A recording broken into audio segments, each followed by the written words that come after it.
Hello everyone, welcome to another edition of the Oil and Gas Report brought to you by KatchSquatch. I'm your host Rob Hislop, and right now we've got a chance to meet a furry forest dwelling critter. His name's Cameron. Oh no, wait. That's me. Yeah, that's you. Not... That's not him. Cameron, you had a chance to meet this gentleman or this creature when you were out working on a rig. Perhaps you can tell us about that encounter. Yeah, well, we were out putting some of our equipment on a rig, and we saw this guy out in the woods, and you know, it was a little scary at first, and then once we were done, you know, we said bye to him kind of thing and didn't think we'd see him again, but every rig that we go to, it seems he's there. Okay. And he's watching. So over the next little while, we'd leave some things out for him, like a little bit of fish, a little bit of chocolate, and before you know it, it seemed like we were almost able to communicate with him and see what it is that he's really interested in. Yeah. I'm hoping by now you are actually able to communicate with him, since he's huge and I imagine quite powerful. I mean, check out the hands. Can you put your hand up? Look at the difference in size of hand there. Yeah. You know, some people might say he's a monster. Yeah, well, you know, that is a conception. No? Is he's really strong, and people think that all he wants to do is be a monster. You know, terrify campers, go through garbages, rip fish apart and eat them. But there's more to him. Mm-hmm. And what sort of things have you found to him? What are what's his upside? Well, initially people think he's not very bright. Yeah.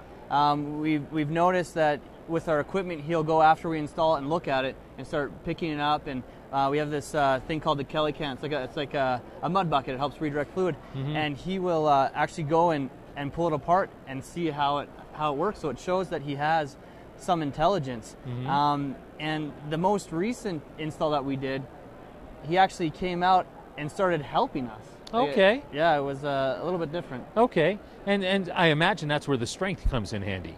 Mm-hmm.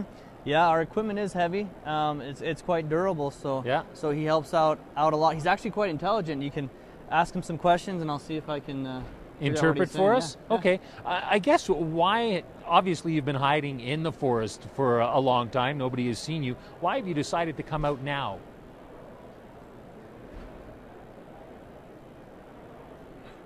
It's just a little bit of head movement and a little bit of grunting there. That I don't think I read that right. It's tough to read the facial expression, though, isn't it? Because I notice it doesn't change a whole lot. But why? You've probably had a chance to sit down around the campfire thinking about this and talking about why has he decided to come out now? Well, for some fresh air. He may have been coming out all the time. I just haven't noticed it until now, right? It could be for the food, but you know, as we get further and further into the environment, that's not right?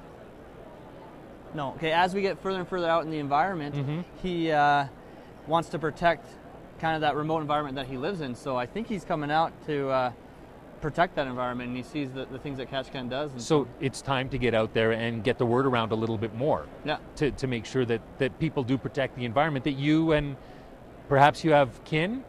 Have you got kin living out there with you as well? Yes, okay. So you're not the last of your kind. Excellent. How did you learn to communicate with him? Well, because it seems like most of the communication is through head nods and coughing. Yeah, you know, a little bit like that. If any of you have watched E.T. or anything like that, yeah.